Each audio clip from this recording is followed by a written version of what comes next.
یہ ضلع راولپنڈی کی تحصیل گجر خان کے علاقے ماندر کی خوبصورت مسجد کا منظر ہے، جو کہ مقامی لوگوں کے تعاون سے بہت ہی خوبصورت طریقے سے 1 سال کے قلیل عرصے کے اندر تیار کی گئی ہے۔ یہ اس علاقے کی سب سے خوبصورت ترین مسجد ہے۔ آپ اس وقت اس کا اندرونی حصہ دیکھ رہے ہیں۔ مسجد کا حال ماشاءاللہ بہت بڑا ہے۔ 8 صفیں اس کے اندر ہیں اور ایک صف کے اندر تقریباً 45 آدمی کھڑے ہو سکتے ہیں۔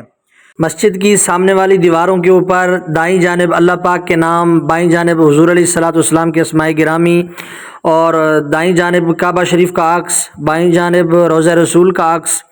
اسی طرح مسجد کا جو محراب ہے بہت ہی خوبصورت بنایا گیا، بڑی باریکی کے ساتھ اس پر خوبصورت ڈیزائننگ کی گئی ہے، اور امام صاحب کے لیے جو ممبر رکھا گیا ہے وہ بھی بہت اعلیٰ قسم کا، بہت خوبصورت ہے ماشاءاللہ۔ اس مسجد کی ہر چیز جو ہے وہ بہترین سے بہترین تیار کی گئی ہے۔ مسجد کا اپنا ایکو ساؤنڈ بھی لگا ہوا ہے۔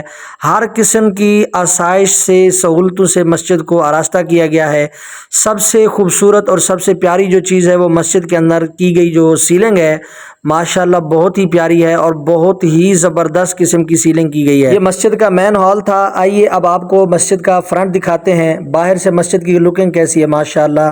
یہ دیکھیے ناظرین، فرنٹ کے اوپر کعبہ شریف کا عکس ہے، گنبد خضرا کا عکس ہے۔ اسی طرح ٹائل کا جو کام کیا گیا ہے بڑے ہی خوبصورت طریقے سے، ابھی بھی کام جاری ہے، بس تھوڑا سا کام فرنٹ سے باقی رہتا ہے۔ مسجد کا باہر اور مسجد کا جو اندر والا حصہ ہے یہ 1.25 سال کے قلیل عرصے کے اندر کم و بیش یہ کمپلیٹ ہوا ہے، اور بڑے ہی احسن طریقے سے، بڑے خوبصورت طریقے سے اس کی مسجد کی جو بناوٹ ہے، سجاوٹ ہے وہ کی گئی ہے، اور یہ سارا تعاون یہاں کے مقامی لوگوں نے کیا ہے۔ یہاں سے آپ اندازہ کر سکتے ہیں کہ اتنا خوبصورت کام ہوا ہے۔ یہ ان علاقے والوں کی مسجد کے ساتھ محبت کا منہ بولتا ثبوت ہے۔ اللہ تعالیٰ ان کو مزید ترقیاں دے۔ یہ مسجد کا صحن ہے جہاں پہ اگر گرمی کا موسم ہو ہم باہر بھی نماز پڑھ سکتے ہیں۔ اسی طریقے سے مسجد کا فرنٹ بھی آپ دیکھ سکتے ہیں کیسا پیارا لگ رہا ہے۔ یہ سامنے برانڈے والی سائٹ ہے جہاں پہ بچے قرآن مجید پڑھتے ہیں بیٹھ کر۔ اس کے علاوہ ناظرین، اس بلڈنگ کے اندر مسجد کی اوپر والی سائٹ پہ بچوں کے لیے حفظ کی کلاس بھی بنائی گئی ہے۔ یہاں پہ بچے حفظ کریں گے انشاءاللہ تعالی۔ یہ اوپر والی سائٹ سے مسجد کا مکمل ویو آپ دیکھیں اس وقت کتنا خوبصورت لکنگ ہے، اور یہ بہت ہی وسیع جگہ پر مسجد جو ہے نا بنائی گئی ہے۔ بہت ہی کھلی مسجد ہے، کافی ساری تعداد میں یہاں پہ لوگ نماز پڑھ سکتے ہیں۔ مدرسے کے اندر والی بلڈنگ بھی آپ دیکھیے، یہاں پہ ابھی کام تھوڑا رہتا ہے، سیلنگ کا کام یہاں پہ ہو چکا ہے، اس کا کلر باقی ہے، اور اس کے جو نیچے ماربل لگا ہوا ہے اس کی رگڑائی باقی ہے۔ یہ جگہ جو ہے نا مدرسے کے بچوں کے لیے جو یہاں پہ حفظ پڑھیں گے مقامی بچے یہاں پہ، اور یہ جو باہر سے اس کا راستہ بھی بنایا گیا ہے گلی کی طرف، تاکہ ہماری جو مائیں بہنیں ہیں وہ اگر جمعے کی نماز کے لیے یہاں پہ آئیں اور جمعے کی خطبے کو سنیں، نماز پڑھیں، تو ان کے لیے بھی یہ راستہ بنایا گیا ہے۔ جمعہ کے دن وہ یہاں پر آ کر خطبہ سن سکتی ہیں۔ اس کے علاوہ باقی دنوں میں یہاں پر جو ہے وہ بچوں کی حفظ کی کلاس انشاءاللہ تعالی لگائی جائے گی۔ یہ وضو کی جگہ ہے مقامی نمازیوں کے لیے اور باہر سے آنے والے مسافروں کے لیے۔ مسجد کے اندر وضو کرنے کا اہتمام بھی کیا گیا ہے۔ یہ وضو خانہ آپ دیکھ سکتے ہیں۔ حالانکہ یہ دیہات کی مسجد ہے لیکن پھر بھی یہاں پر 13 آدمی ایک وقت میں آسانی کے ساتھ وضو کر سکتے ہیں۔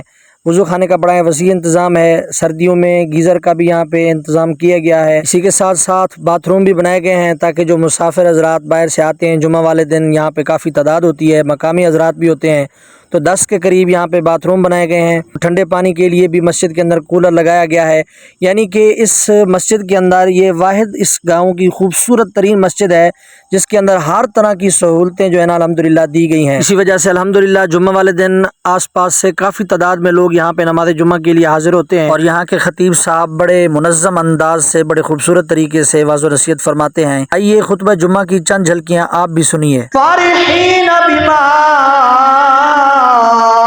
آتاہم اللہ من فضلہ ویستبشرون بالذین لم یلحقوا بہم من خلفہم الا خوف علیہم ولا هم يحزنون۔ اللہ رب العزت نے ارشاد فرمایا جب شہید میری بارگاہ میں آتا ہے میں رب اسے رزق بھی عطا فرماتا ہوں، وہ رزق کھاتا بھی نہیں، تقسیم کرتا رہتا ہے، پھر اللہ فرماتا ہے میرے انعامات پر وہ خوشیاں مناتا ہے۔ اللہ وہ انعام کیا ہے؟